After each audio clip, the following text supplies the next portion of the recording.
Hello, everyone. We will call to order at 7:06. I'm late, my apologies.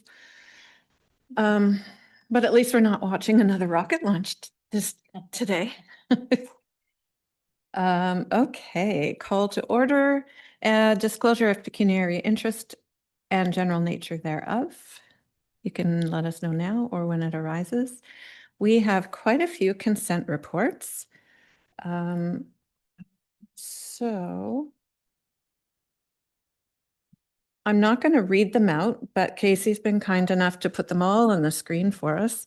So that, thank you, Casey, so that we can match the numbers to what you were thinking you might want to pull. So, and is there anything in here that member would like to pull to discuss? Councillor Torrance? C11, please. C11?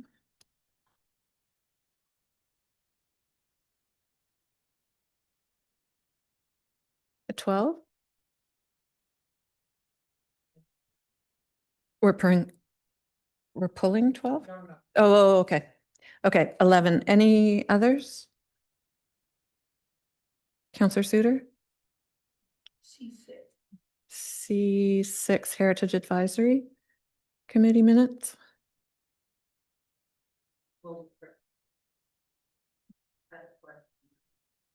Okay, go ahead and ask the question.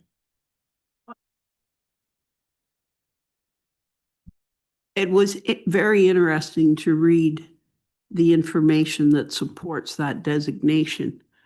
And as I was doing it, I looked out the window of my kitchen because it faces the rear end of the Church Street Apartments. And you could see the architectural value in that original building. I just wondered whether the owner of the building has agreed to this heritage designation. Councillor Torrance, do you have a response? I do. Okay. The owner of this building has absolutely agreed and is fully on board. And it's actually Alex Gillis's house is 149 Church Street. Oh, gosh. So yeah, that is the building that has been designated. We got some excitement. Yeah. Okay. All right, thank you. Yeah, Reading, is that correct? sorry, right? I was reading the one about Yeah, the Church Street. Okay, Cool. yeah. okay. True. Apologies. Through the chair to Councillor Torrance and Suter. So there's two properties that are currently being considered for designation on Church Street. So 149 Church Street is the apartments, the schoolhouse, and then 198 is the Snedden House owned by Alex Gillis. I will say 149, we did have consultation with the property owner and they did not raise any objections to the designation. My grandmother went to school at that old schoolhouse. Okay, thank you. So thanks very much, Drew. Are there any other things we want to pull? So I've just got 11. Okay. Deputy Mayor?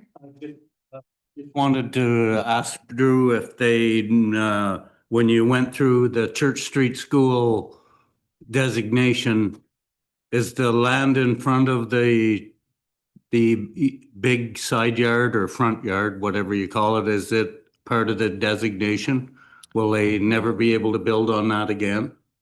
Through the chair to Deputy Mayor. So that front yard is included in the designation as an identified cultural heritage aspect. So it is protected from development in the future. Does that mean that development may not happen on in the future? Not necessarily. It just means that any future owner or the current owner, should they choose to pursue a development application, would then have to come back to ask for an amendment to the heritage designation to remove that portion.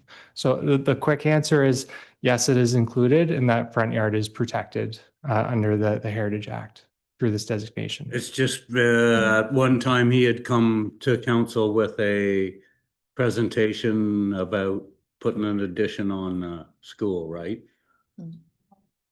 10 years ago, maybe 15 years ago. So Anyways, yeah, through the chair to the deputy mayor. So that was expressed to us by the property owner. So there is specific language included in the designation that does acknowledge that there is development potential on the property, but does call out, I believe it's the exterior side yard as well as the rear yard as to where that development potential could occur. So an addition is possible as the designation is written, just not currently in the front yard. thank you. Okay. Counselor Ferguson. Yes, is F2 in this discussion? F2, no, oh. we're on C, so It's C1, only C. C11, So yeah. we will be in a chance for discussion on F2 though. yes. Okay, Yeah. thank you. Wait, is there an F2? That's in reference to the Legion? Oh, Counselor Holmes is telling me that what you're referring to was deferred to next meeting. It says April 1st. Oh, this is from. Yeah. Where is this? Oh, this is the Yep. minute. The minutes from the other one? Yeah, this is the minute Okay. from F1, Okay. heritage minutes. That is, Okay, that's- or no, this is from, you're Yep, reporting, yep. this is E, Minute. no, C6. Yeah. And you're commenting on a thing Yep. from the minute. Okay, okay. Yeah, but it's from the Okay. Here's a- heritage committee Yeah. minutes, not from our. Yeah. minutes. So you'd like to pull C6? Uh, This is the one we're talking about right now. Yeah. C6. Yeah. No, it's okay. It's okay. You're good? Yep, yep. Okay. You know? Okay, moving on. Sorry, this has gotten away from me a little bit. Any other items we want pulled? Okay, so the recommended motion is to approve C1 through C 12, C1 through C10. C1 through C10, leaving C11 and leaving C11 and C12. Yep. Is there a mover and a seconder for those? Counselor Suter and Counselor Ferguson? Having had a discussion, all in favor? And that carries. Thank you very much. All right, C11 Water Main Extension, County Road 29 Contract Award. Counselor Torrance, you pulled it. Do you want to go ahead? Yeah, I pulled it because it's a $2 million award and I thought we shouldn't actually include it in a consent report. We really should bring it out. But I did have a small question and it was, it's not about the awarding of the tender. It is awarding for part 2. And to be able to think at that this is part 1 that we are awarding. And I know that we had put aside a total budgeted amount. Is part 2 going to be within budget? Do we know? So the total budget was 3,234,000 and we're taking away basically 2 million. Is part 2 gonna fit in with the budgeted amount? Through the chair, part 2 is related to the works to be awarded as part through the county. The county has taken it to council and we are awaiting their award. Their approval for award on that. Sorry. Follow up? Well, I assume you know what that amount is that's being decided by a county? I think Deputy Mayor Manili has an answer for you. Mike, please. I think there was a mention of.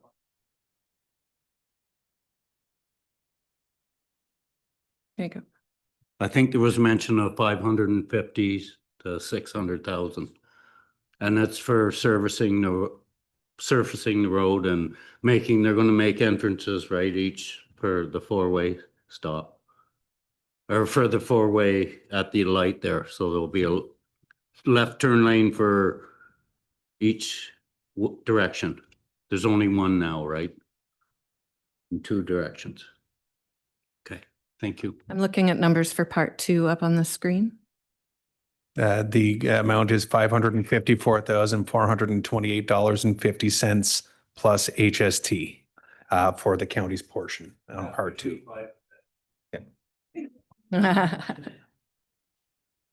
Counselor Torrance? Well, I guess what we're saying is that we are under budget by quite a significant amount. When we budget, it was 3,234,000, and if it does come in at 2.4, then it's about 800,000 under budget, which is fantastic. So I just wanted to point that out, that we were coming in under budget. Thank you. Okay, any other, Councillor Holmes? Am I wrong? Yeah. There are some additional costs that are unforeseen, including contingencies and some contract administration fees that will be on that. But yes, essentially that is the dollar value. I'm going to go to Councillor Holmes. I'll come back to you though. Yeah, just a question.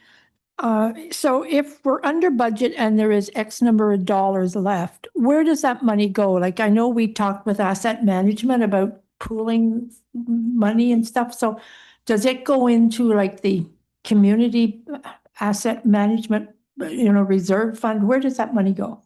And I would have to confirm through the budget, but I believe this is primarily borrowed money on this one. But if it is not borrowed money, it goes into reserves. If it is financed money, then it is just reduces the amounts of finance. But I would have to go back to the budget to see where the funding source was. That would be really good and helpful. Thank you, because I'm trying to learn as much as I can about asset management.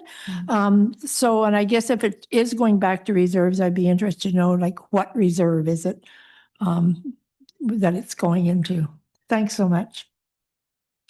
Councillor Torrance, did you have a follow-up? Yeah, I do. Actually, if it's part 1 and part 2, but this isn't the full amount because there might be some contingencies on top of that. Is that not part of what part 1 and part 2 are? What we are looking at here is the tender prices. If we look at the full report, it does account for contingency in the full award recommendation.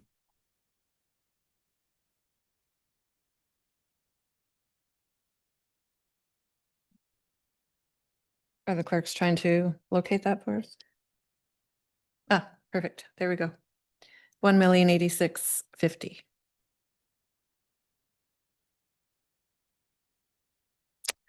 Do we have any other questions? I had one. Just confirming that you've spoken with finance and we know that we have the cash flow to float county and municipal works. If you could confirm, please. This was approved within the budget. So at this Okay. point, No concerns then. That's good enough. Any other questions? Oh, sure, Mayor Lowry. Yeah, maybe just to give a little bit of confidence, this was at committee level at county, so it hasn't been approved yet at county, but there was no issue. There was no issue whatsoever with the discussion or the intention of having an MOU between the county and Mississippi Mills. I can't say that there's not possibility of something happening at the county meeting itself, but I highly doubt that would be the case. Okay, I think it's fantastic that we can find efficiencies like this, and I commend everyone who's involved in making that happen. Okay, are we ready to pass that one? So we'll, what is the motion? We will move to accept report C11. Is there a mover and seconder?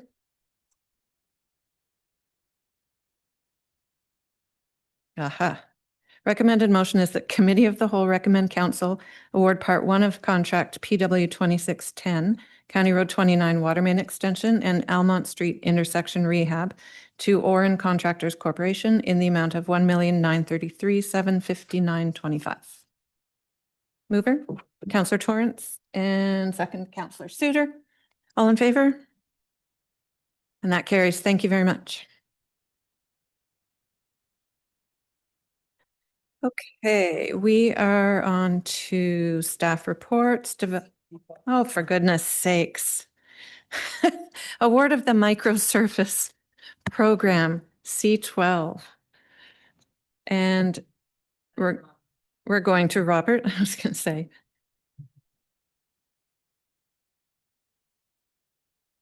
It snuck by me that this was pulled. I don't know how. Okay, who had a question? Okay, so I was gonna do, okay, let's just pass C12. Mayor Lowry is passing item C12 in the consent reports. Are there any questions of Robert while he's sitting in the hot seat about the microservice program? Councillor Holmes. I'm just curious, what exactly is it? Is it, where is it? Where's the 6,616, just out of interest? Following our road priority list. Mhm. It's just tackling roads that are on that list and going 1 through 16, I believe we have. So you'll start at 1 and keep going until you, For microsurfacing works. Right. Correct. and then is there money left after that? Like, is that the end of the money that was designated for road surfacing for this year? For the micro amount, I'll hand this one over to Corey. Okay. If I could ask that the list, actually, could we just scroll down to the report itself? Because I believe the report states which projects that it represents on there. In the text of the report, I believe it does. I'm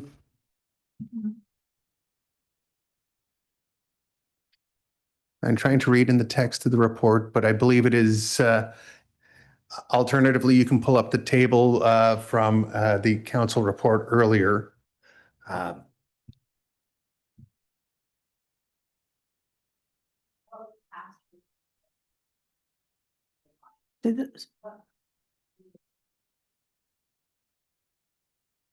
That would represent projects 11 through 29 on that priority list.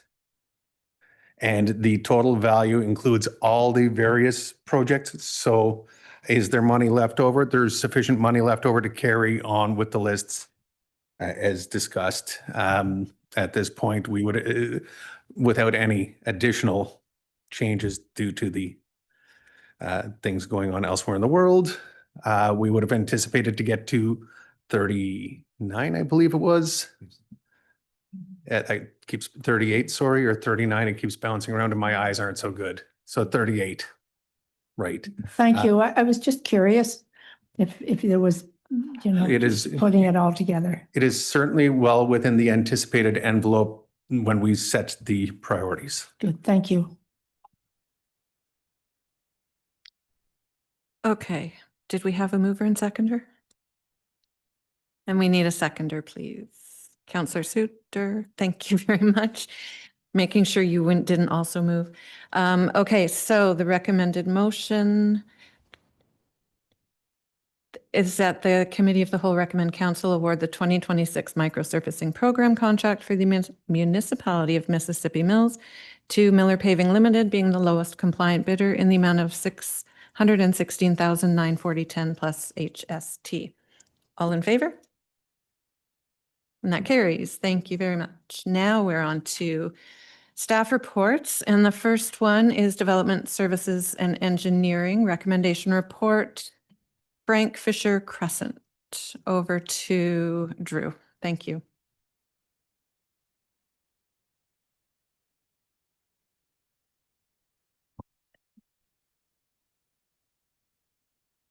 Thank you, Chair. So I'll be presenting the report tonight for zoning bylaw amendment D14-NEI-26. The subject properties are 140, 156, 160, and 164 Frank Fisher Crescent. Just as a quick refresher, we can see the subject properties here outlined in blue. They're all located within the Whitetail Ridge real estate subdivision. They all have frontage on Frank Fisher Crescent. They are all vacant. They are all approximately 1,700 to 1,800 square meters in size. And they also have 25 meters of frontage. They are generally surrounded by low density residential uses, as well as open space. The existing community official plan designation is rural settlement area and hamlet. and the zoning is rural residential special exception 4. I will say both of these generally intend to support a low density residential development pattern. I do want to highlight one of the existing zoning provisions of the RR4 zone. Specifically, for a detached dwelling, there's a minimum requirement of a side yard setback of 5 meters. With that being said, where there is an attached garage, one of the side yard setbacks may be reduced to 3 meters. So I just want to give committee an opportunity to see what that actually looks like in practice. I will preference that these diagrams aren't drawn to scale. And I'll just go through what each one is showing. So here we can see 2 adjacent lots with the shared property line in the middle. We have the interior side yard setbacks denoted, and what I'm calling the building separation, which is essentially the 2 interior side yard setbacks added together for the overall separation between the dwellings. And so with the current zoning, there's a number of different configurations that can occur based on how a builder decides to implement that 3 meter relaxed interior side yard setback. So in this example here, we can see that the builders of both properties have decided that the 3 meter setbacks are going to be facing one another, and we end up with 6 meter building separation. But one of the builders might say, hey, I'd like to provide my interior side yard setback of 3 meters on the opposite side. So now it's 5 meters and 3 meters, and the building separation is now 8 meters. Or both of them could say that I want to provide 5 meters facing each other, and the overall building separation is 10 meters. So essentially, there's 3 different types of minimum variations between the building separations within this zoning: 6 meters, 8 meters, and 10 meters. That's not to say a builder can't go above that minimum. They could choose to build 7 meters if they choose to, but these are just the minimum variations. So the purpose and effect of the subject zoning bylaw amendment is to create a new subzone within the RR4 zone that would permit the interior side yard setback to be reduced to 3 meters on both sides as opposed to just 1. All other performance standards would maintain the same as the RR4 zone. And there wouldn't be any new additional permitted uses included. In terms of staff's evaluation of the subject application, we are of the opinion that it conforms to the policies of the COP and maintains the intent of the zoning bylaw. So specifically, the COP talks about maintaining that low density residential development pattern. Since that there's no new added uses being proposed, specifically multi-res, such as a semi-detached or a triplex, we're of the opinion it maintains that intent. Also, it doesn't introduce a new setback, merely a more frequent repetition of that 3 meter setback. In the same light, it doesn't introduce that new zoning standard for the zoning bylaw, but also maintains access to the rear yard and accommodates grading and drainage. I will just add, we did circulate this to our senior projects engineer, and he did confirm that with the submission of the application, which included a grading and drainage plan, that the overall grading and drainage plan of the subdivision is still maintained with this proposed varied interior side yard setback. During the public meeting, we did receive several comments from the public as well as one written comment. Staff did group them into themes and respond to those during our report, but I'd like to go over each one at a high level and discuss. So one of the comments that we heard was that this application is creating increased density within the subdivision. I will clarify that the zoning bylaw defines density as the number of units permitted given an area or a lot. So in this case, there's no proposed increase in the number of units that are being permitted. It's merely an increase in the possible building envelope. So the area in which you can build the dwelling is larger, but not the number of units that are possible. That being said, although the area in which the dwelling can be located is larger, the same maximum lot coverage would still be carried over in this new subzone. So in the RR4 zone, it's 30%. So the maximum size of a possible dwelling would still be the same, just the location could be different. We also heard that this would introduce inconsistent setbacks with what's existing within the Whitetail Ridge subdivision.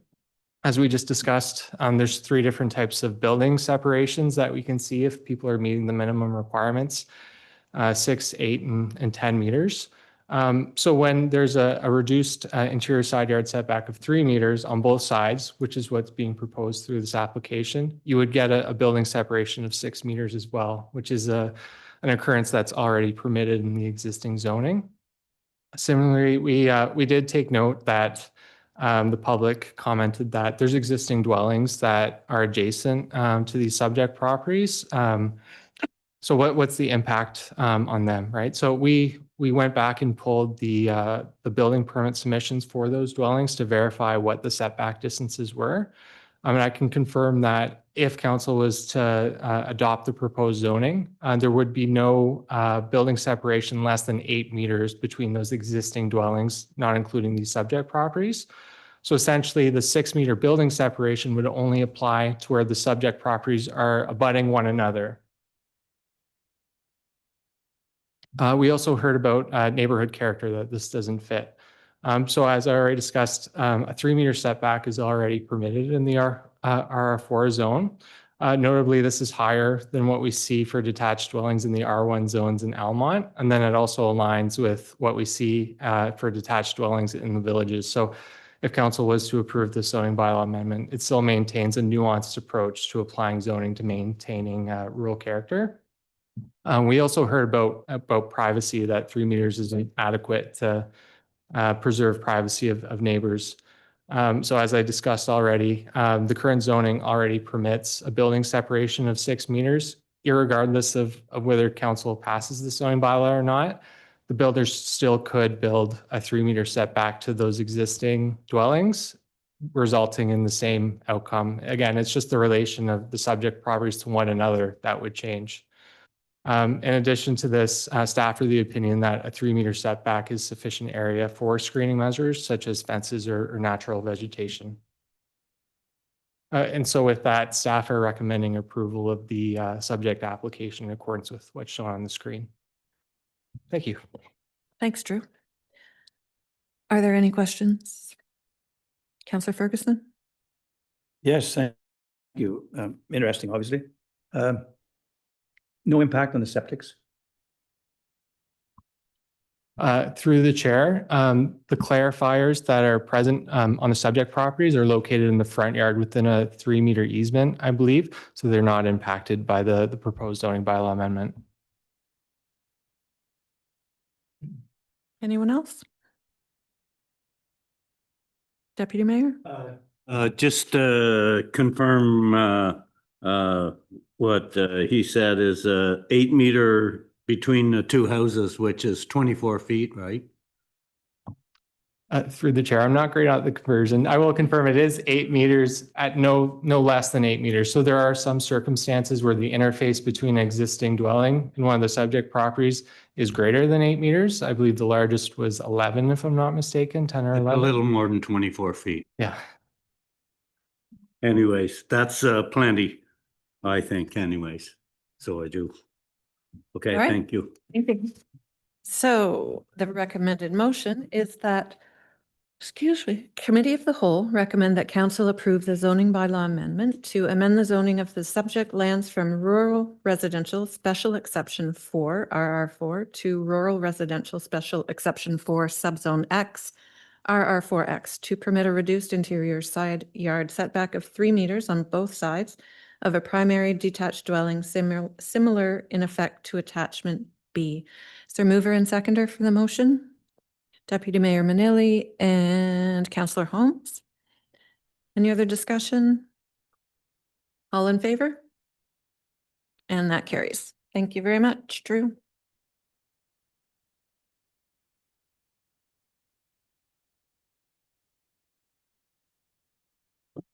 All right, so we are at Recreation and Culture, E2, Recreation Club Capital Recovery Fund, and I'm going to hand the chair over to the Deputy Mayor so that I can take part in the discussion.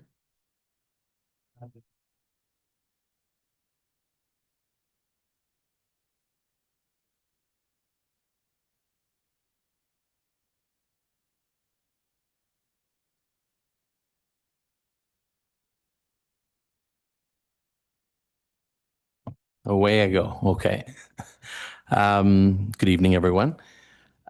If you recall back in November during budget discussions, council asked at the time that discussions begin with groups that we currently have user agreements with to discuss the future and future agreements and how they're to look, etc.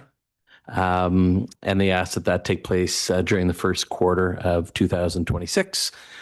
So in January, we, myself and our CIO did have meetings, very good dialogue, meetings with the different clubs that we have agreements with.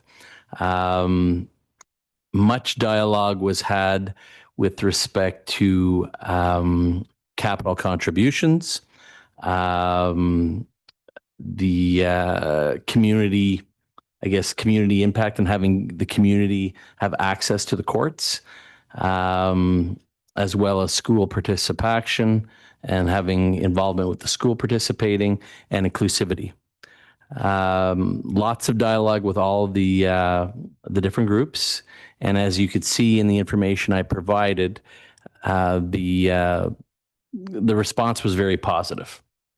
There was, I guess, some questions with respect to the capital contributions. And one of the concerns I would say was they weren't sure, the building condition reports, they hadn't had a chance to review that information. So they weren't sure what exactly they were basically signing up for and would like to see that information before making any, final decision.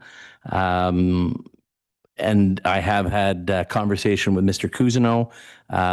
Council has now had a chance to review that information. I believe it came forward the end of March. And we're hoping that we're going to be able to share that information with the different groups so they can see what's being forecasted in the future. But again, the dialogue was extremely good. All groups are willing to be part of the different aspects that we explored and talked about. And I just want to emphasize, we've had, I've been here a few years now, and we've had lots of very positive, our relationship with these groups are very positive. I think we've come a long way. We've built some really good relationships, and I'm hoping that we can keep those relationships going in the future. I know after the meetings and the dialogue we've had, everything was very positive, and we explained, the needs of the municipality and what we're looking for moving forward, and they all agree that and are willing to work with us. So that's, I guess, in a nutshell, what we've been working on over the last few months in the meetings. We do have a recommendation.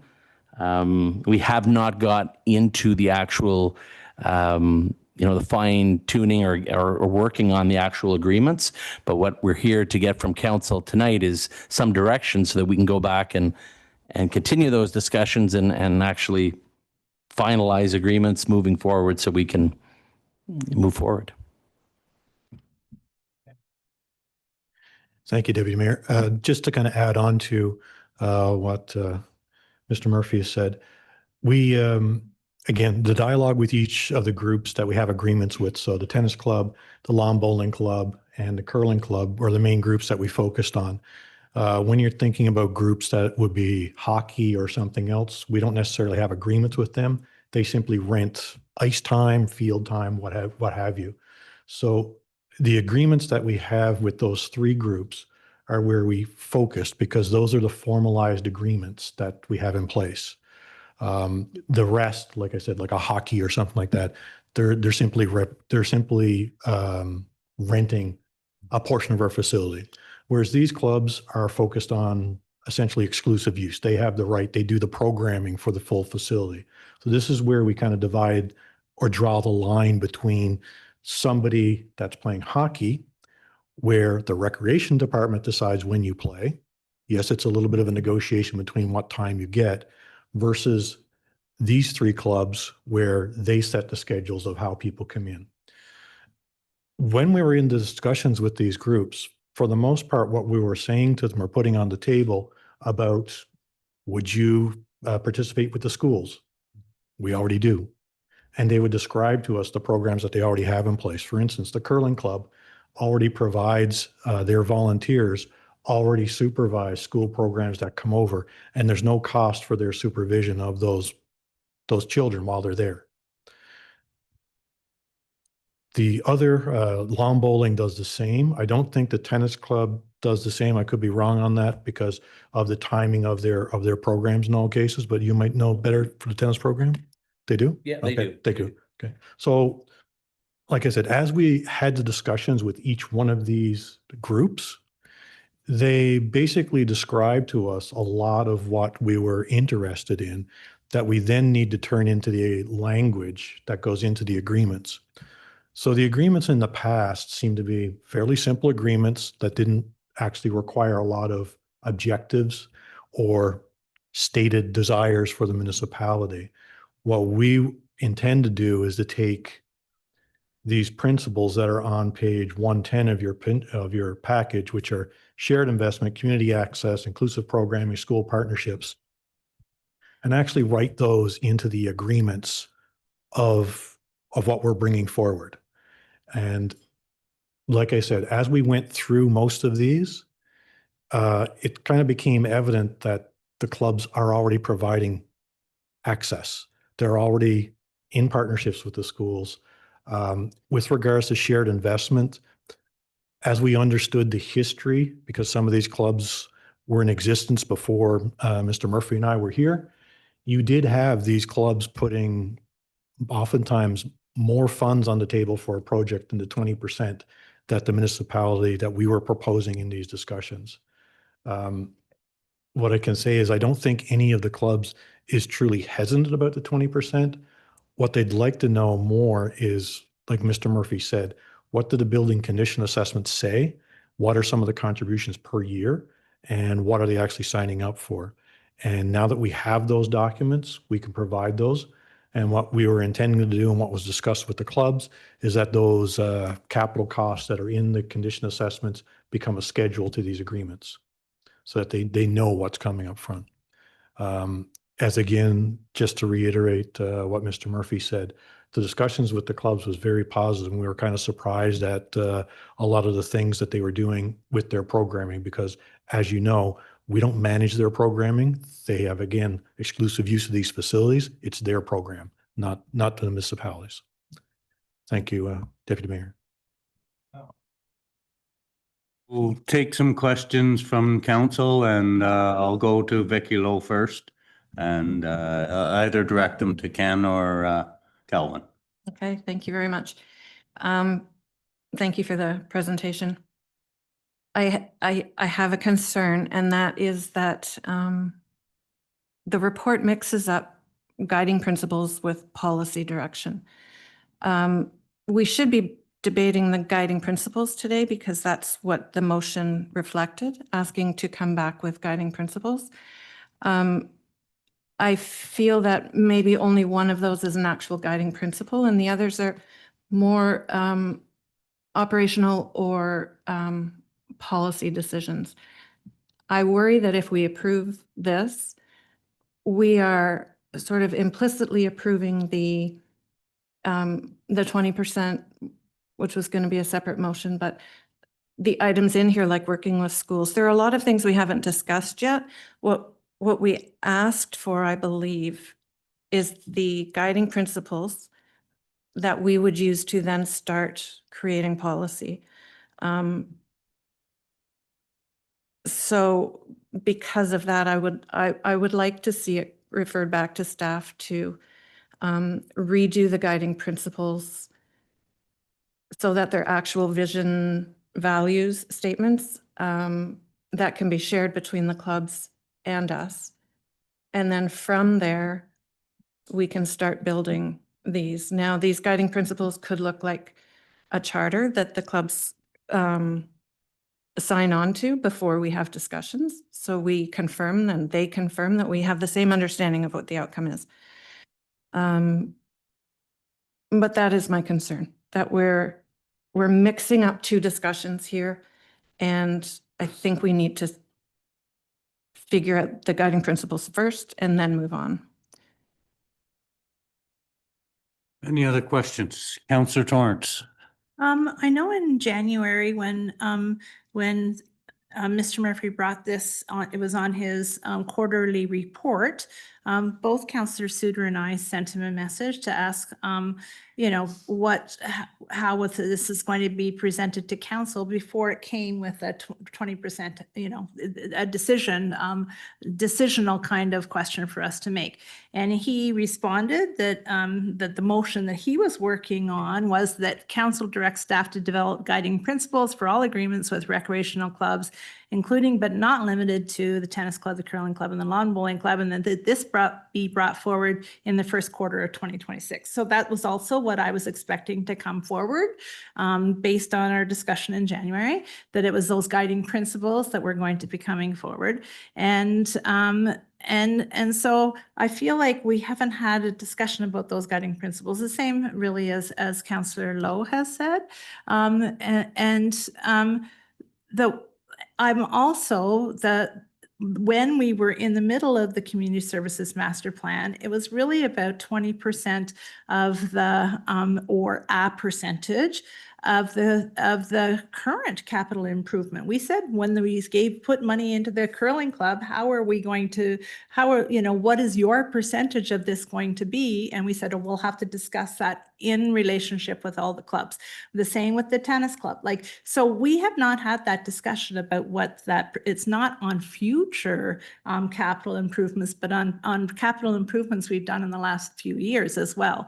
So I'm finding I'm a little confused about what we're being presented with about club capital recovery fund. And in the report and the recommendation that is in the report that that we think about a 20% fee to be incorporated without thinking about what the guiding principles are. That's where I am. Thank you, Councillor Torrance. Thank you, Councillor Torrance. Any other questions? Mayor Lowry. Thank you. Yeah, this wasn't what I was expecting either. And this may have been that we weren't clear enough in our direction. So maybe that's something for us to fix tonight. I don't actually have a problem that there's been some discussions with the clubs, because I think that's valuable information for us to know how those conversations go. What's the openness? What's already happening? Like, I think that's valuable information for sure. But when I suggested that motion, it was with the intention that it would come back for us to have a discussion about what those principles are. And I think the error has been not being as exacting, perhaps, as we should have been in the motion. Because I remember part of what the intention was is, what's the principle of what investment looks like, the shared investment. So there's our shared investment, as us as the municipality with the clubs, but then also recognizing that some of the clubs have non-residents. So what is our sort of position in a global way of what that looks like? But then there's also things like the curling club having sort of a different way of operating their facility than the tennis club, in that they can make dollars because they have control of the facility. That's not the same way as some of the other clubs. And just, I was anticipating we would have a discussion around, what feels like the right principle to be holding with how some of these discussions go forward. And it may be that we don't actually land a whole lot differently than what staff have presented here. I just feel like we're out of sync with what I was anticipating in terms of a conversation. So I'm not sure if anyone else around the table has a suggestion on sort of what the next step is. Like, a charter could be it. I was anticipating being able to chew on some of those principles a little bit. And as I say, I think it's valuable to know where the clubs are sitting, and that there's not what's the word I want to say? Like, there's not like a resistance to these conversations. I think that's actually really positive. But I feel like we're a little out of sync with at least what I was anticipating from that direction. I think I'll leave my comments there. I'm not sure what the next step is with this. Maybe the clerk has some ideas. Becky, or I would put forward a motion that we refer this back to staff with maybe some more specific wording to make clear what we're looking for. I'm happy to have a discussion of what we want staff to bring back. So clarity on what guiding, that it's guiding principles we're looking for. And what else do we want them to? I'm happy to have someone put wording in for me. any other suggestions? Councillor Ferguson. Yes. Yes, thank you. Question. Can we develop guiding principles or even amend the report until such time as we have phase 2 of the facilities conditions report completed? Which could significantly change it.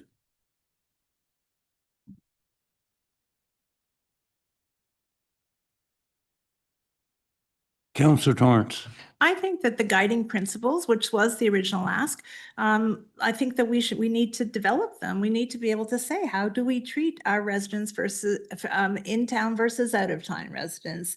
Should there always be a divide between youth prices and adult price? Like I'm just guessing what might be in there, but that our guiding principles, we want all of Mississippi Mills to be healthy, and so we're going to help achieve it in these ways, by supporting the clubs in this or this, I'm just guessing what they could be, but I think that we ask for what we asked for in the beginning, and the motion that was already passed was that staff develop the guiding principles.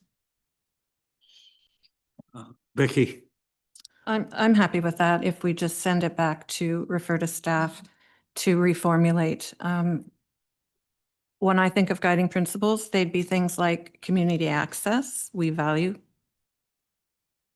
equitable community access or the consideration of community access, financial stability and financial fairness, partnerships, possibly school partnerships, but what other partnerships? How do we value partnerships and what do they include?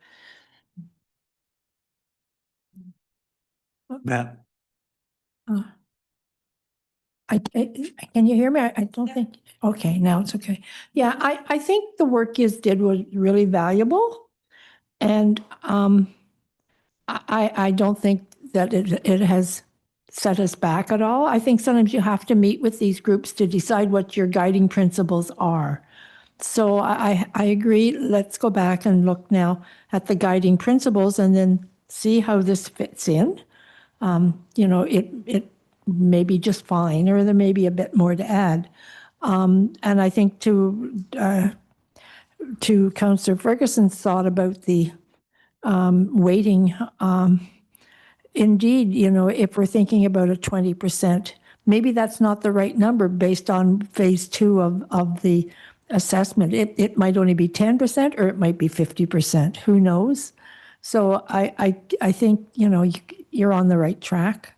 Just maybe refine the principles a little bit, the guiding principles a bit. Thanks. Ken, go ahead. Thank you, Deputy Mayor. And then Mary Lou. We're trying to have a discussion here about whether this is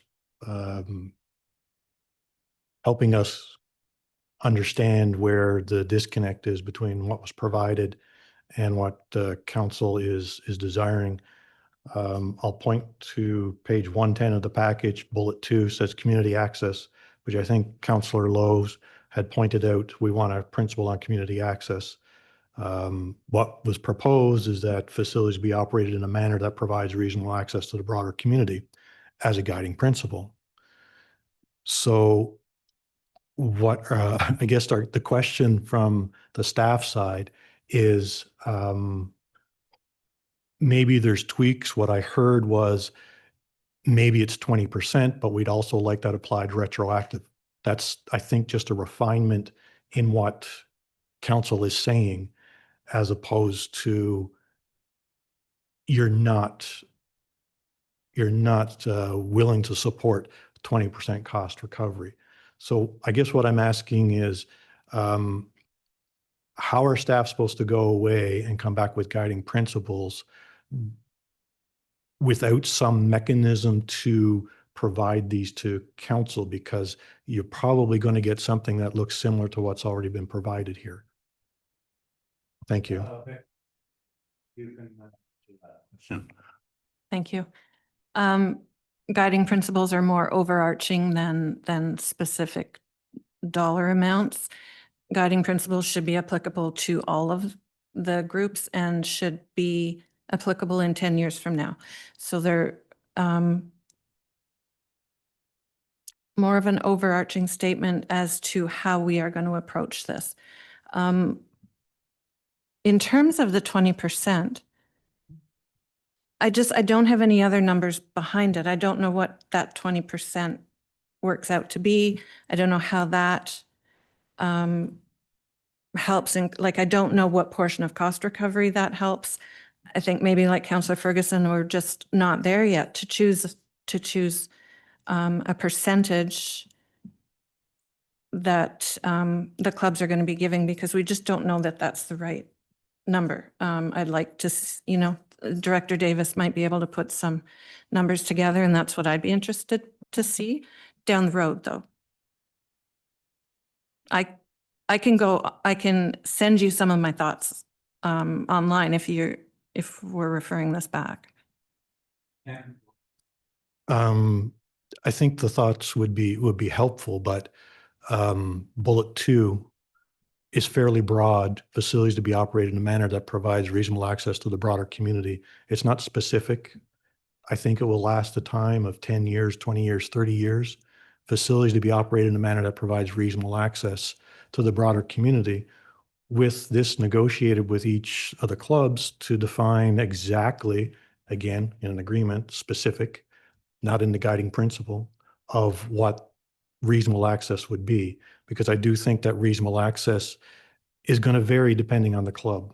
Because we've had these discussions with the clubs, and we think we have a fairly good understanding of where the line is for each club, because it does seem to differ for the clubs. With regards to, I think, Councillor Ferguson's point of phase 2 being a key component of this. Phase 2, as I understand it, that was presented to council, was about potentially multi-use facilities coming together. The tennis club, would that be in a multi-use facility? The lawn bowling club is currently in its own facility. I think the impacting facility for the most part would be the curling club, which would necessitate, I think, a broader discussion of council about what you want to do with the complete John Levi Center. There is a lot of work to be done on that. So in the interim, for the next couple of years, there would still need to be an agreement to deal with the existing facilities. Thank you, Chair. So from listening around the table, I think that the general consensus is that you'd be sent back to staff for reconsider. Now, what are they gonna bring back? That's the other question. So is there any thoughts on what they're going to bring back? Councillor Torrance? Well, I would suggest that the direction to staff was to develop guiding principles. If we're saying that these 4 things are the guiding principles, then this is what we vote on tonight. Is this enough? Or if make a report, these are our guiding principles. What has come to us tonight is thinking about recreational club capital recovery, which addresses number 1. I also want to know how we're addressing 2, 3, and 4. Like if we're going to fill out the report, how are we addressing the other pieces of the guiding principles? If we accept that these are our 4 guiding principles, then how do we fill those out? The report that we have tonight talks about the shared investment and talks about the 20%. So there's just a mixed message here about, we asked for guiding principles and we got something else. Councillor Suter? Actually, I am far more confused now than I was when I walked in here. I read and I thought I had understood what CAO Kelly and Mr. Murphy had presented. I did have some questions. And listening to fellow counselors talk about guiding principles, I reminds me of a head-on I had with a principal of mine when I was in my other career. And I was supposed to come up with a single principle for improvement for myself in my evaluation. And I thought about what I did and what I could do and how I did it and what I was lacking. So I went forward with a very concrete idea that I was going to learn about something I didn't know about. I walk in there, I tell the guy that. I get told, no, that's not the principle or the aim.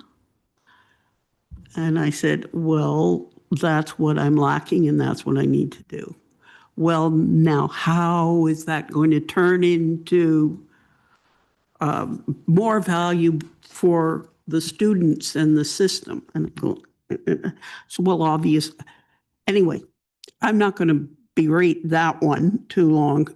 It lasted too long at the time. But I finally understood that you had to make some kind of what I considered a very wishy-washy thing about how what I was trying to do was going to help other people. And I think that's what's behind this discussion about guiding principles. And I think that if we were to come up with ideas, because I've heard ideas that were never talked about prior in any depth, that we could create some principles. But I think we have to talk about what we think is important with the staff to allow them to try to develop principles. And one of them, as I don't know who said it, but what's not in there is stuff like the recognition of the value of tax money in deciding what clubs can do in terms of offering memberships. Okay, now that's vague, but what it means is, do we allow non-residents to pay the same amount as residents? Is it a guiding principle that we prefer residents to non-residents? Do we have a statement of inclusivity? And I think number 2 and number 3 are very, very good as principles. School partnerships are a way to achieve community access. That's an example of a concrete thing.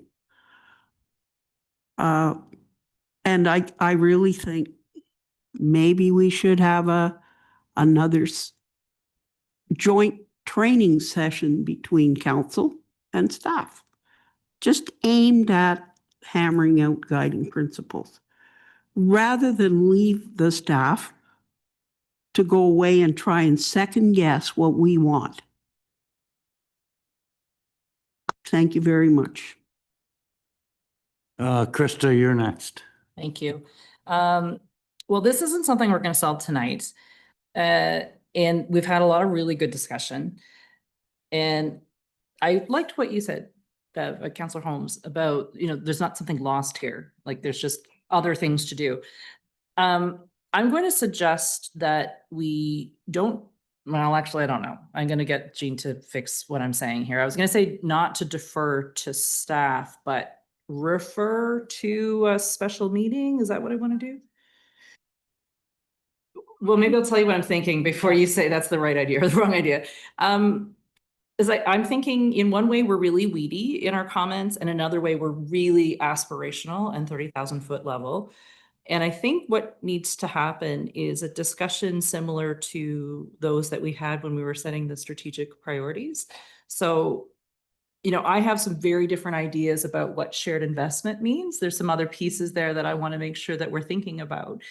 I think alignment with at least our priorities at this time in terms of being welcoming and inclusive, that is partially there.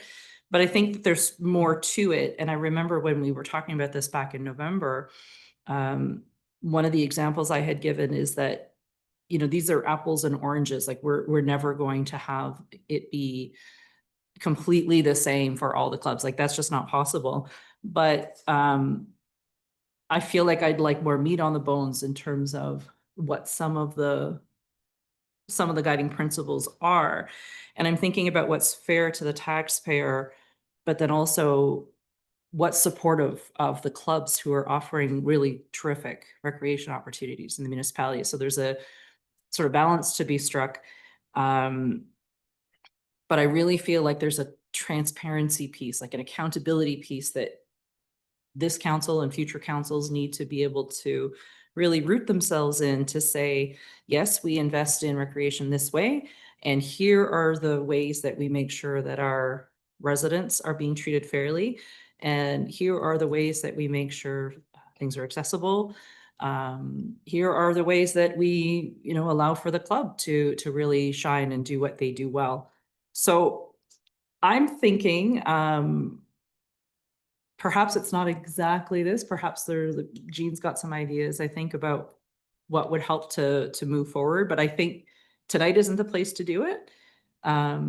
So if we can refer, I don't know, what is it I want to do? Refer this? If we defer, it's the exact same report. Refers to send it back to staff, essentially. If you want to refer to a special meeting, we can do that. I think that's what we need. I think we need the opportunity to have, you know, kind of a proper broad conversation, the time for it. And then we're really setting things up in the way that we're all envisioning at this point.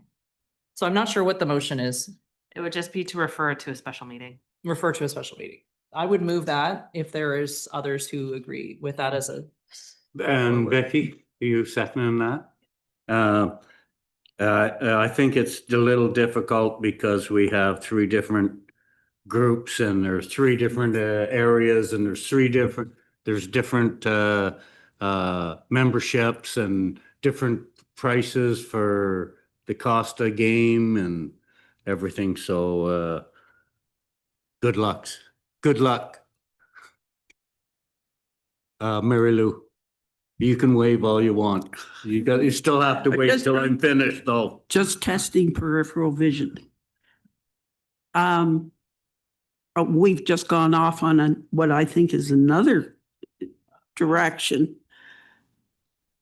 I think we should figure out, are we talking about guiding principles that are Point of order. everything or? Point of order. Are you talking about the motion that's on the table? Yeah, Okay. I'm trying to talk about this in terms of defining the scope for a special meeting.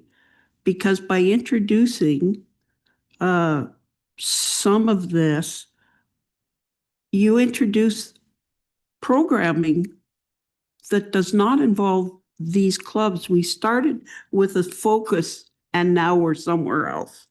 And that's going to be very difficult for staff. Vicky and then Bev, and then Denzel, and then I'm gonna wrap it up. Wrap it up. Okay, really quickly. Some of these are directions to clubs or possible outcomes, whereas a guiding principle is a decision-making value that we share. What I would like to see is for us to work on a set of those and also perhaps define what sections we need to see in the agreements going forward, so that we can at least nail down start to shape the agreements a little bit. Like what does council want to know about in order to make decisions? And those would then inform the different sections of the agreement. So, rent, how is rent determined? Who has access? All of those different things, like just let's put them in groups so we know what we're talking about. And this all sounds a bit up in the air, but I know what I'm saying. I know, and I can help in a meeting kind of put those in buckets so that staff aren't sort of like, what the heck are you talking about? Thank you, Vicky. Bev? I'll be really quick. I just think that we need to go back to our strat plan and take a look at it and I think, before we have any meeting, we need to decide on a definition of a guiding principle, because I know that, we all probably have our own idea. So if there can be some kind of a definition that we can mull around first. I happen to think that actually guiding principles can be shaped out of some of these. So I guess that's all I wanted to say. Like, let's make sure we're following our strat plan, and let's make sure that we know before we ever get there what we're talking about with guiding principles, and then let's apply it to what we're trying to do here. So otherwise, we'll be just like fish in the sea all over the place. Thank you. Will be like tonight's meeting. Councillor Ferguson? Yes, thank you. Well, I'm not an English major, but I can tell you, the only way I can live with those four, but I would take a couple of words out. The second one being take reasonable out. Number 3, will provide programming. And number 4, will work collaboratively. Put a will in. That's what I would change. That's all. Thank you.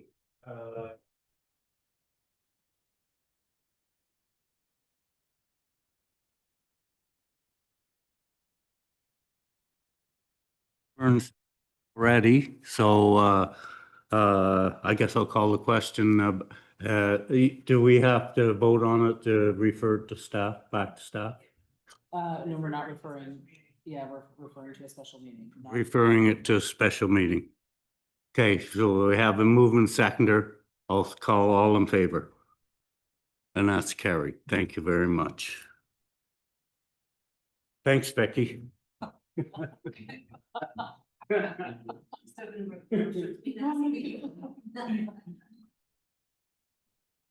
Thank you very much, Deputy Mayor. I'm just going to take a second to get reorganized here.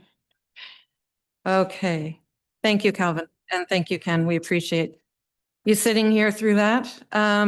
We are on to E3, Community Impact Grant second intake, and I'm assuming we're going to see Tiffany McLaren. Thank you.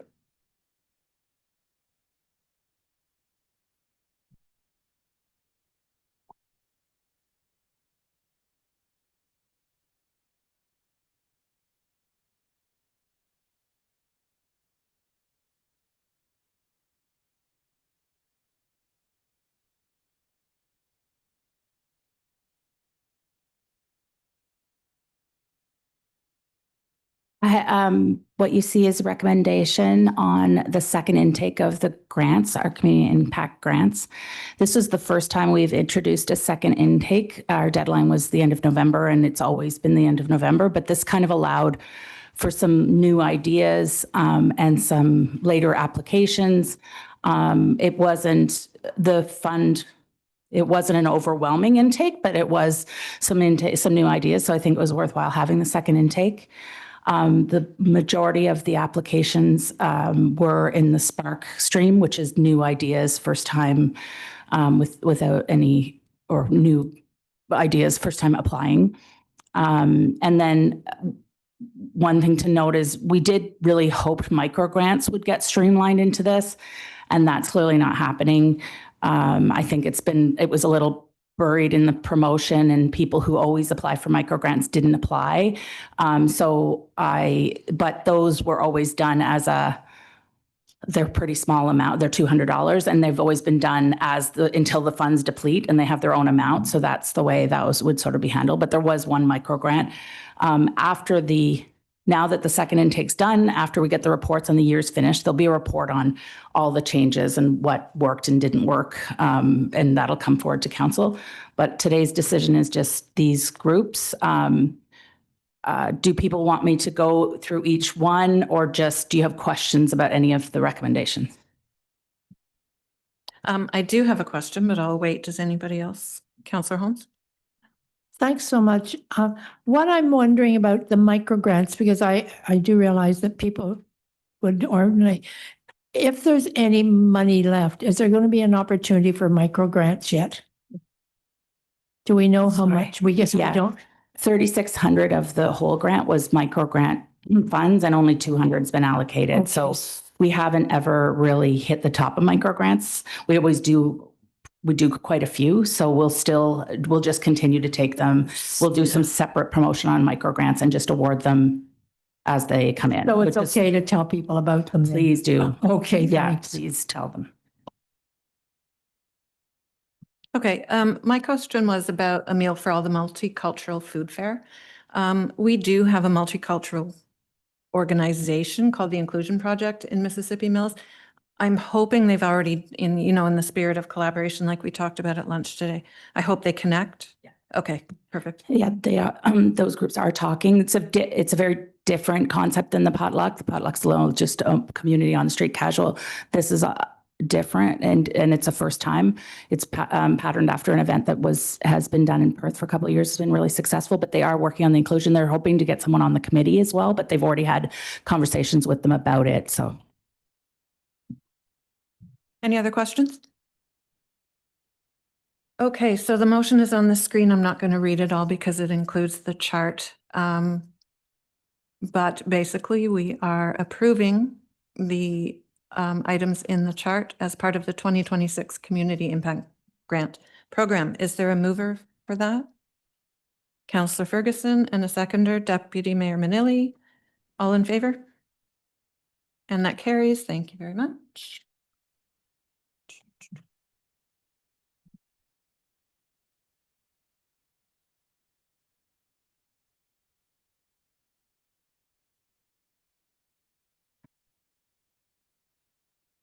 I lost my page. Hang on one sec.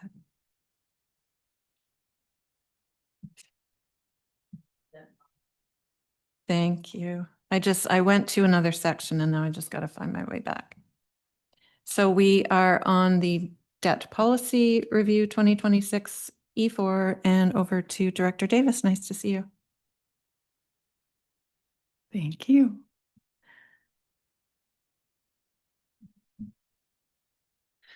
Okay, so I'm going to spend a little bit of time tonight providing council with some updates further to more of the long-term financial plan work plan.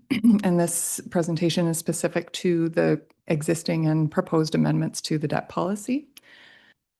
So as a quick recap, council has already met and approved the capital levy. The life cycle asset management report came in February. Reserves and reserve fund policy did come to council in February. You'll see I have a new item after the debt policy. There were a couple of outstanding questions about reserves and reserve funds, so that will come back to council. Tonight we'll speak about the debt policy, and then when council's comfortable with all of those elements, that's when I was hoping to bring a proposed budget policy, because that's a new policy. So this is where we are with respect to the work plan according to the recommendations from KPMG. So specific to the debt policy, in 2024, council did review the policy. There were a few small amendments made at that time. And then in 2025, when KPMG did their review and long-term financial plan, they provided a few recommendations. You'll see that there are not very many changes proposed to the debt policy. It's actually, and KPMG reported this as well, it meets most of what they would be looking for as far as planning paying for debt for the municipality. So there are 4 principles listed here that were in the long-term financial plan recommendations. The first 3 are just different ways of looking at your risk exposure and determining how much of different ways that we would finance things, how much of that is allocated to servicing debt in the course of a year. And you'll know, of course, the annual repayment limit is another way of looking at how we are servicing our debt. So the first 3 are ratios that we'll look at in a little bit more detail. And then the last principle is around debt being a last resort tool. So in the staff report, there are a number of charts. This is just condensing basically what's in the report. So the first principle that KPMG recommended with respect to debt is the debt to expenditures. So taking how much is budgeted to be expended in the course of an annual budget and how much of that is specific to debt servicing costs.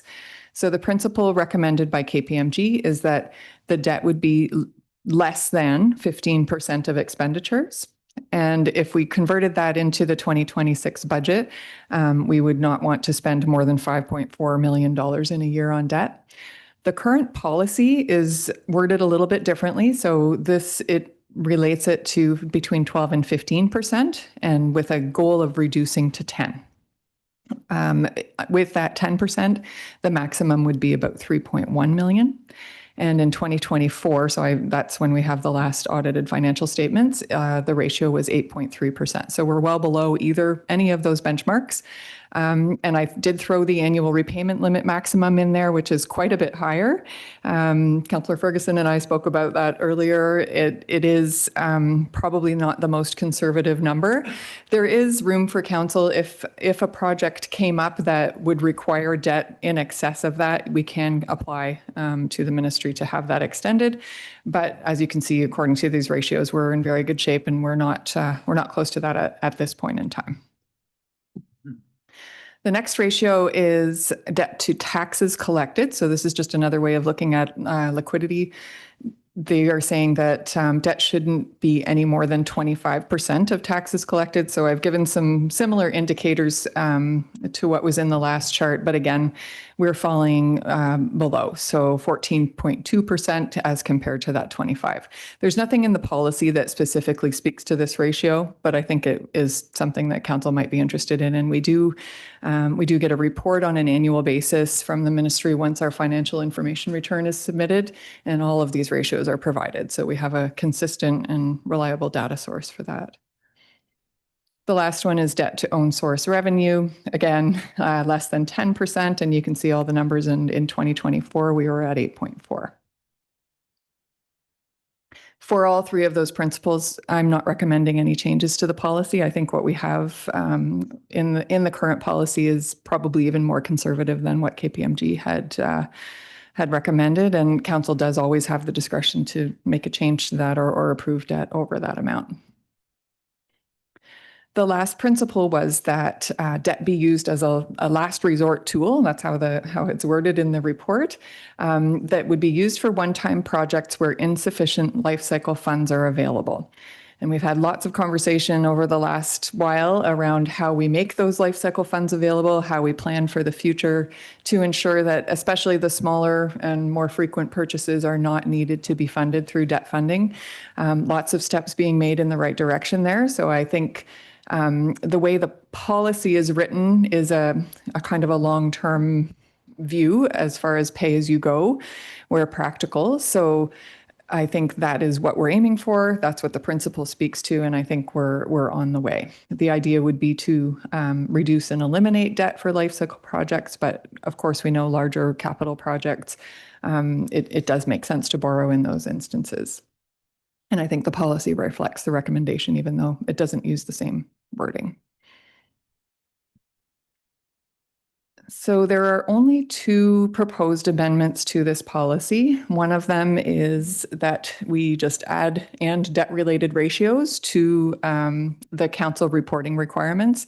So it does, the policy does read right now, providing counsel, treasurer's responsibility would be to provide counsel during annual budget deliberations with the annual repayment limit calculation. And then I've added and debt-related ratios so that council will get all of these ratios and be able to look at that at the same time as provided by the Ministry of Municipal Affairs and Housing. The other proposed amendment to the policy is actually nothing to do with the principles. It's a little bit of a housekeeping item. So where the policy speaks to short-term borrowing, and we bring a temporary borrowing bylaw to council every year, the way the policy was worded almost sounded like it was restricting borrowing overall. So it said the total amount borrowed at any one time plus any outstanding amounts of principal borrowed, which is not the intent of the policy. It's supposed to be speaking to temporary. So we've just changed that wording to say together with the total of any similar borrowings, meaning other temporary borrowings that haven't yet been repaid, if that makes sense. So that we would keep that temporary borrowing within those parameters. And that is my report. Thank you very much. Any questions? I'm looking ready. Councillor Ferguson, go first. I asked my questions of Kathy this morning and I was pleased with my answer.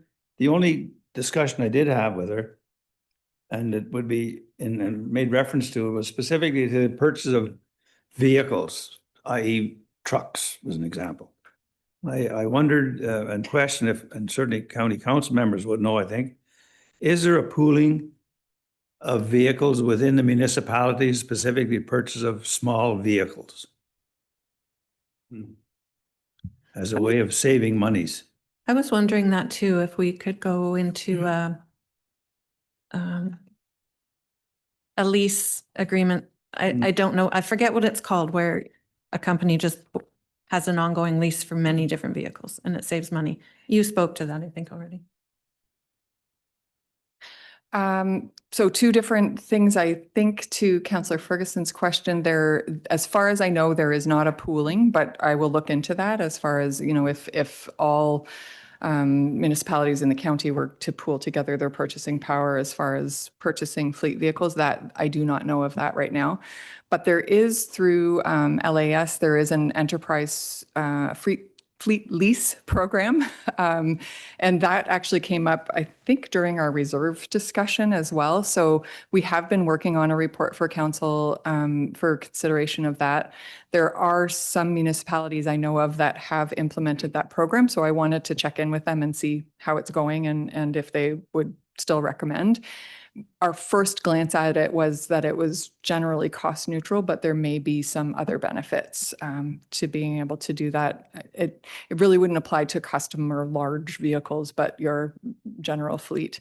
One other interesting note too is the Buy Ontario, now that we'll be looking at purchasing Ontario-made vehicles. So that may be more incentive for us to pool together. Any other questions?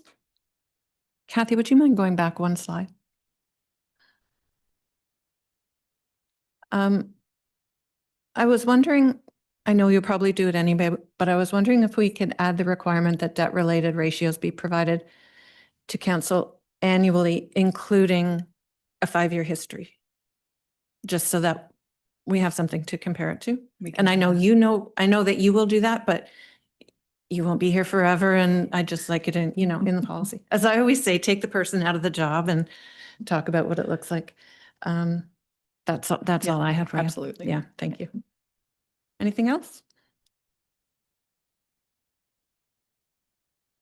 Okay, so the recommended motion is that Committee of the Whole recommend council receive this report as information and approve the proposed amendments to debt policy FIN 02.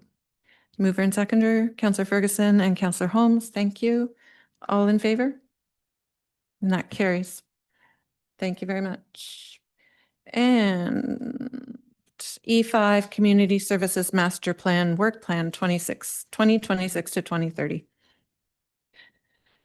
CAO Kelly.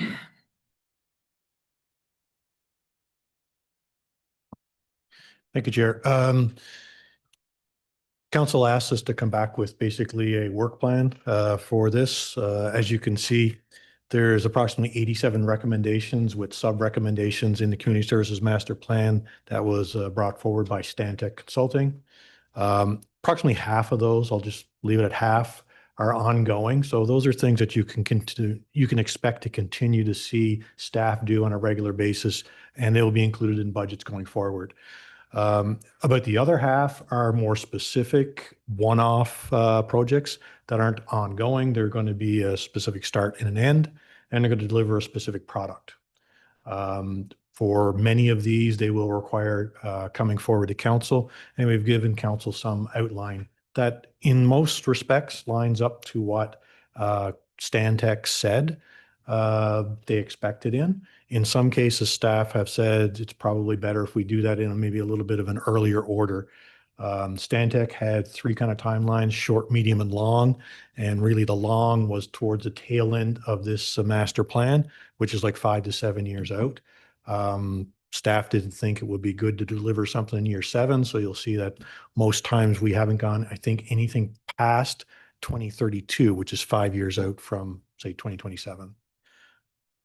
I think with regards to that, I will say, even though the consultants gave us some ballpark dollar figures for a lot of these things, as you're aware, I think Ms. McLaren, when she came forward, she delivered a project that was supposed to be about $25,000 or $30,000, and she did it herself. We'll continue to do those things where we see fit, because in all cases, it's not really necessary that they go outside for a lot of these things. So I believe that one was number 14, formalize a public art policy, which is a medium-term project of $30,000, and that one's complete already.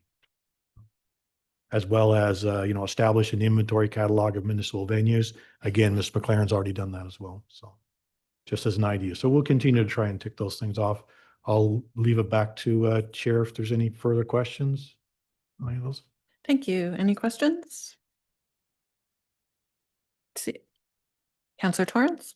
Well, I think that there are a couple of things on the list that have been put off to the long that I think they were the ones that were of most interest to our residents. And so specifically 40, which is about the indoor aquatics, we've changed it to talk about a feasibility study, which has to come first. And it's been put off to 2032 to even do the feasibility study. So I think that I would have liked to have seen that done in this term of council. And obviously that's not going to happen, but does it need to be put off? How long does it actually need to be put off? And I think that I would like to see it brought up to at least a medium to be done in, I'd like to see it done in 2027, actually. It's a $85,000 to go into budgeting. It's not something we're going to be doing it ourselves, so it would have to go to budget with everything else. But why put it off to 2032 is my question. That's one question. The second question is around the long, like why did we choose these things in long? I like 49 that it says to add missing outdoor recreational amenities and programs.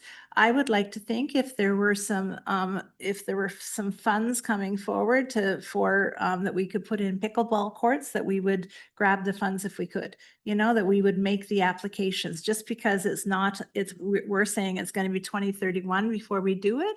If a grant were to come forward, that we would apply for the grant and bring it forward. So those are my comments. Thank you. Yeah. And well, actually, my third comment is 65, a joint planning exercise between recreation and public works. I wasn't quite sure why that needed to wait until 2032. Okay, thank you. CAO Kelly, did you want to reply to those? The intention is to bring these projects forward as part of budget. So even though we've set timelines by either the consultant or staff, it's still ultimately a decision of council. And we can bring some of these forward a little bit sooner if that's the desire of council. but it's still going to be a decision of council whether they proceed in any given year. Staff are just not going to go off and do the project in a given year. With regards to the comment on 49 of grants, if grants become available, yes, but I'm not aware of any grants for pickleball courts. Thank you. Okay, any other questions? Councillor Suter? And then Councillor Ferguson. I had just one very specific question on number 26. It's 4 indoor seasonal pickleball courts. Complete a feasibility study to add air conditioning. I presume you're talking about adding air conditioning to the curling rink, or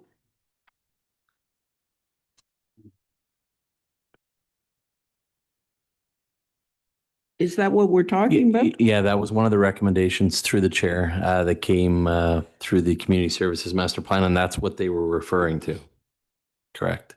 How feasible that is? That's what the study will show. Yeah, correct. Councillor Ferguson? Yes, thank you. Numbers 11 and 16, specific to the museums. The museums have been going on now, the discussion, for about 4 years. And there doesn't seem to be any closure to them. Could we at least bring 11 and 16 together and then attempt to make it quicker, or at least conclude it, I should say, in 2026, because I'm repeating, but it's been going on a long, long time when we've been speaking about museums. And the second part of it is, the second question is pickleball courts. Now we have, I believe, I understand from reading, that there is a private sector pickleball courts coming in place, or is in place now. And the part of that pickleball is maybe on the way out, and there's a new sport coming in almost challenging that. So I wonder, is now the time really to be thinking of we be getting involved in pickleball courts when there's another sport that's really... Oh, you haven't heard it, read it? Well, it's patch or catch or something. Oh yeah, it's really but it's very, very, very popular overseas, and it's catching on quicker than pickleball, and pickleball came on very, very quick. Yeah, so I don't know whether that's worth the effort to think about that and introduce that as a thought process for our own, as opposed to interrupting the private sector pickleball courts. Thank you. Paddle, yeah. P-A-D-E-L. Yeah. Right. Never heard of it. Sorry, it's paddle, yes.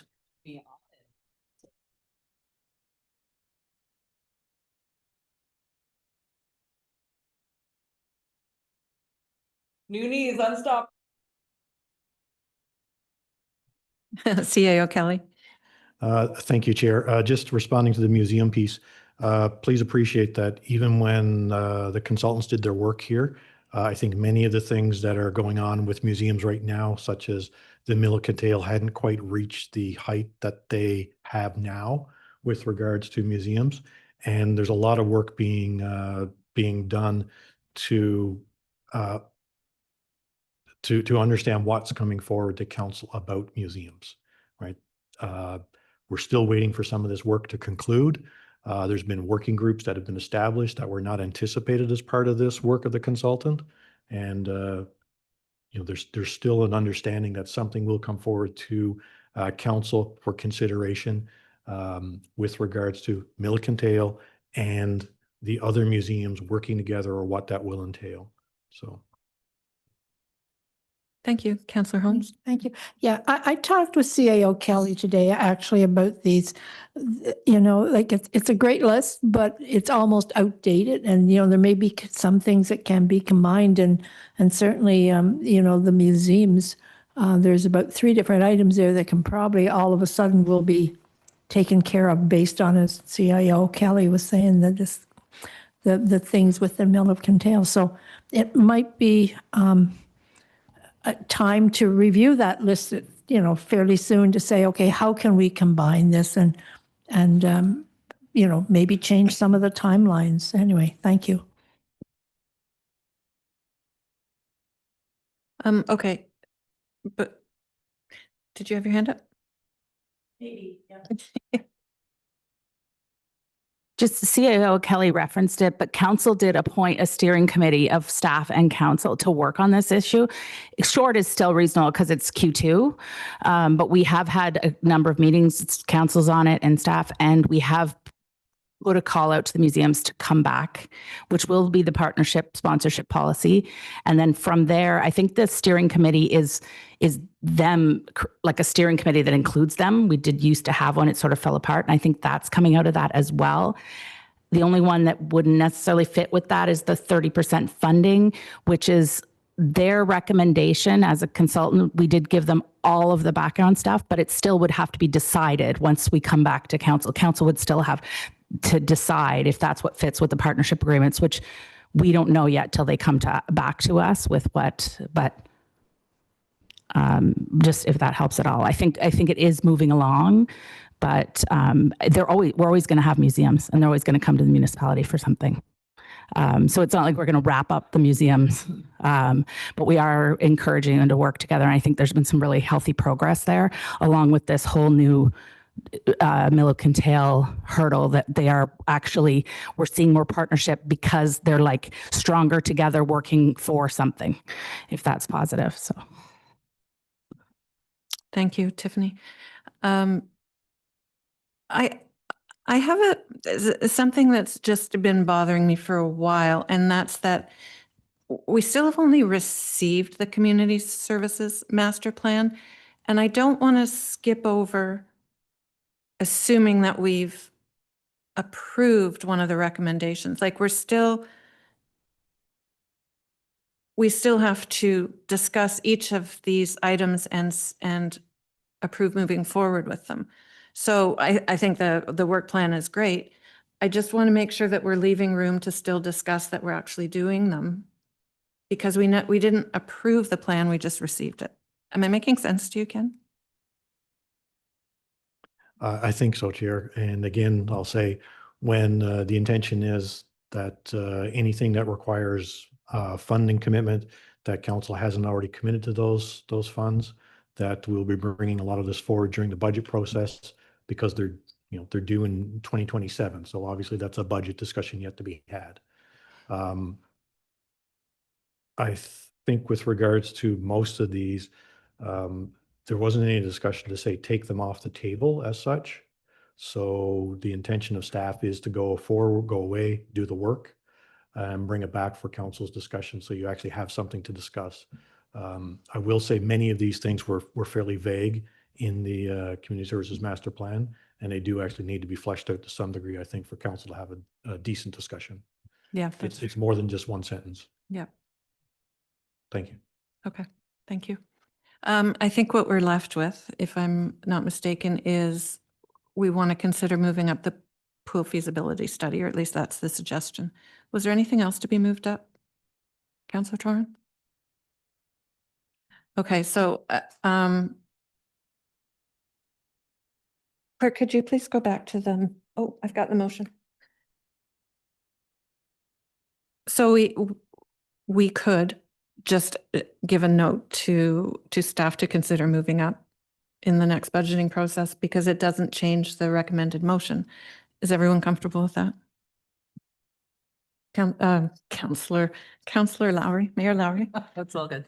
I'm very happy with giving direction to staff to move up. I think we're talking about number 40, right? Undertake the feasibility. The feasibility study. Yeah. Yep. Just keeping in mind, we don't have control over that. That's next council, but we can, have it kind of queued up that it's part of that next deliberation, and the next council will do, as they see fit.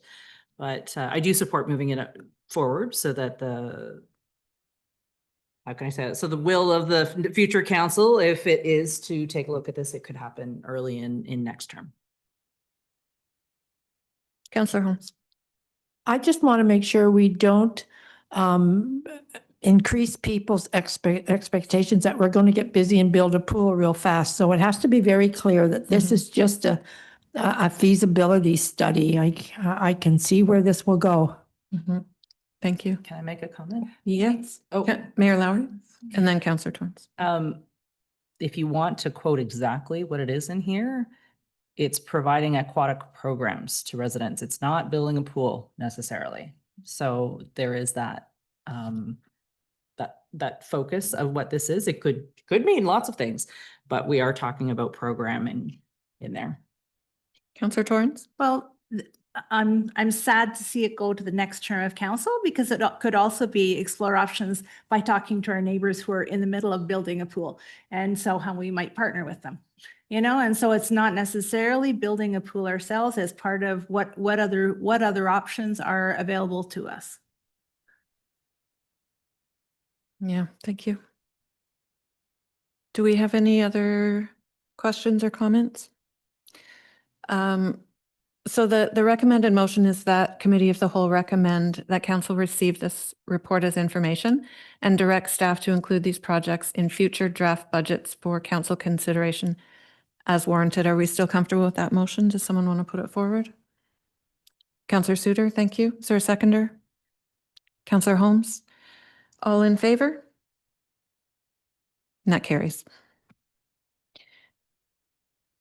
Thank you very much. Consider all 85 projects.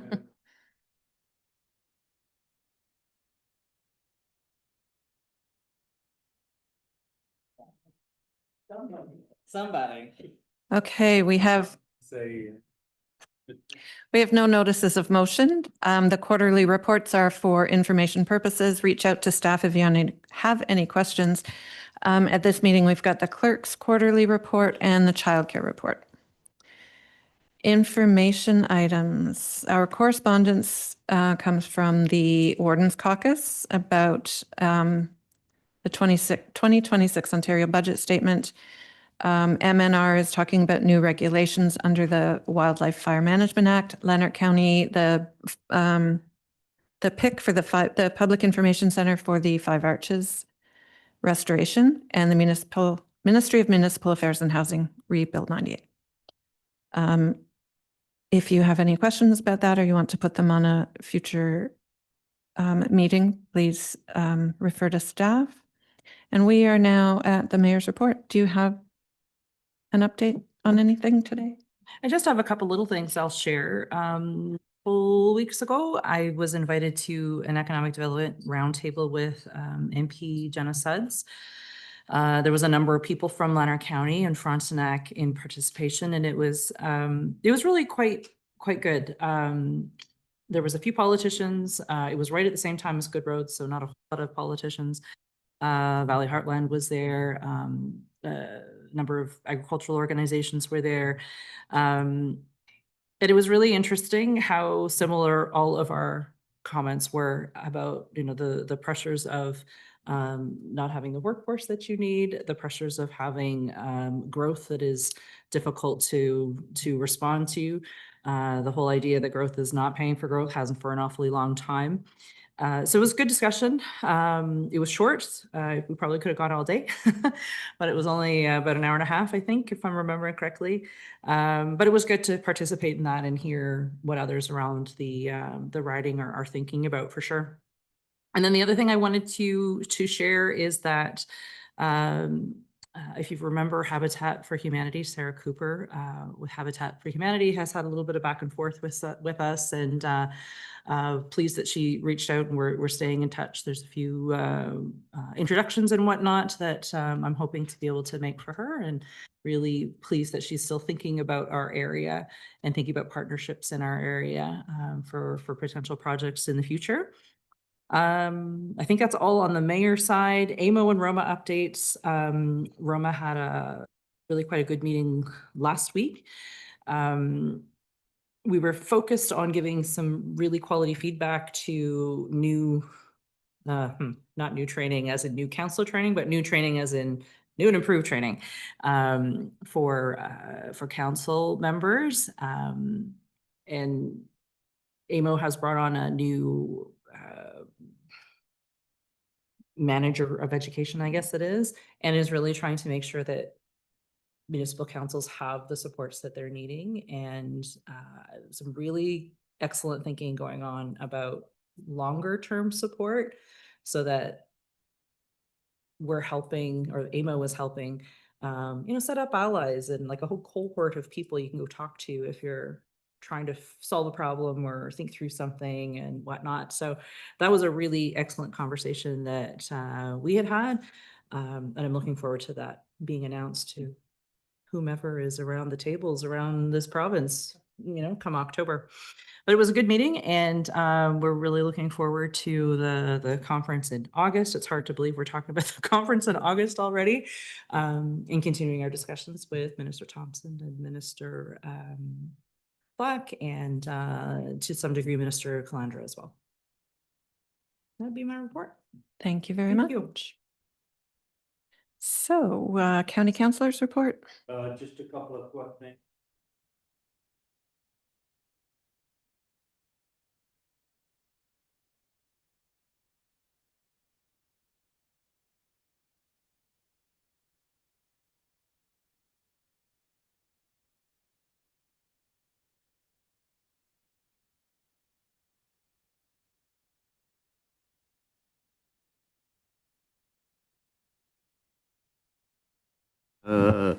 And we had a really good update on the recoupment and resettlement project that we had for bringing people in to work at, and they're all really happy. They get along good with all the rest of the staff, and it's been a great project for the county, and it's filled some gaps too to start with. So. And that's about it. That's my report. Upcoming meetings next Wednesday. Fantastic. Thank you. Can you remind me, are the people that came in to Lanark Lodge, will they have an opportunity to seek permanent residence? Is that part Yeah. of what? That's good. They're Okay. working on it. Great. Fantastic. Yeah. Okay. Thank you. That's my report. Thank you. MVCA.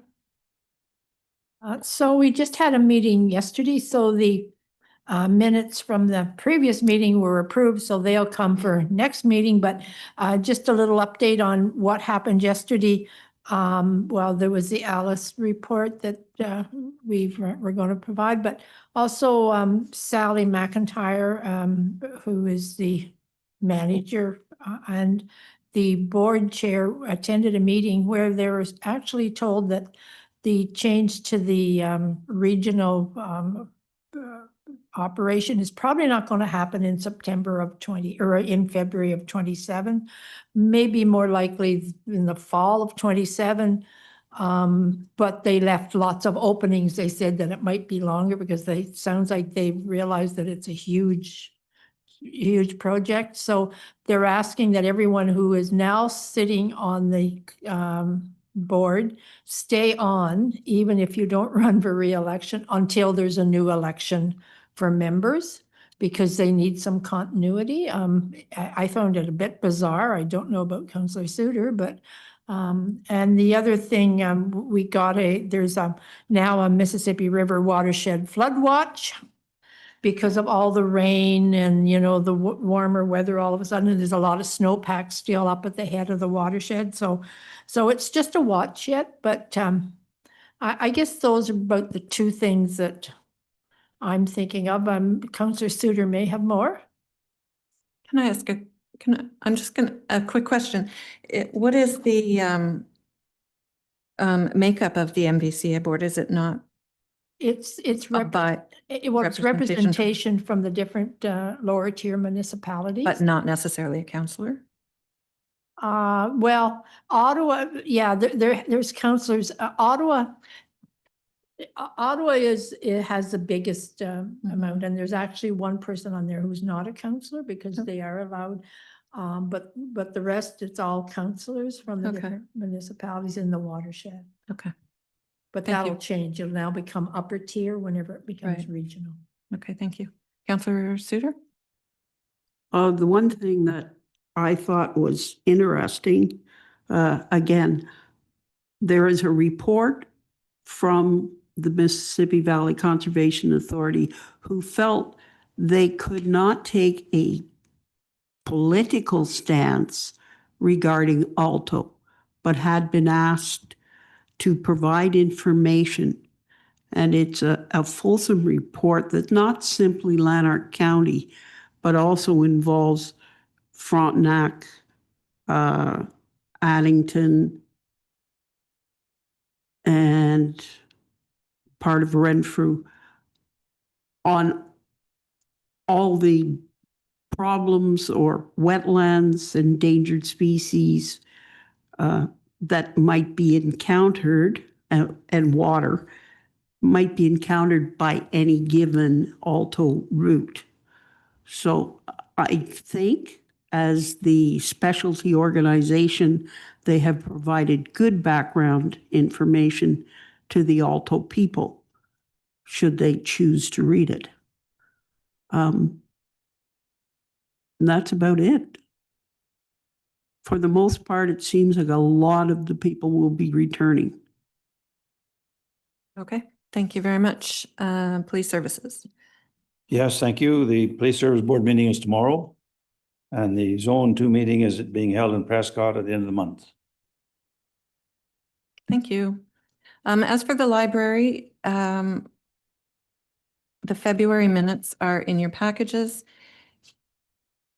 Part of the notes is a request just for me as a board member reporting to council that the library does have a really robust policy suite and reviews certain policies annually. So just to give comfort that to council that, you know, policies protect us all. So just to know that we do keep up with them and they do a really good job of reviewing them. And also Friends of the Library recently gave a $10,000 contribution to the children's programming in Pakenham. And it amazes me how much money they make off that annual book sale. It's just amazing to me. Anyway, the library board really wanted me to make sure that we thanked them.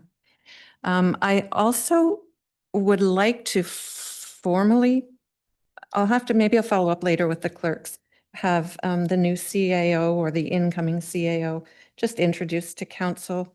I think we've all met her, but perhaps just to share her plans for the library now that she's in that position. Okay, I'll talk to the clerks offline about that. That is it for the library. So meeting calendar, pages 156 and 157. Are there any comments?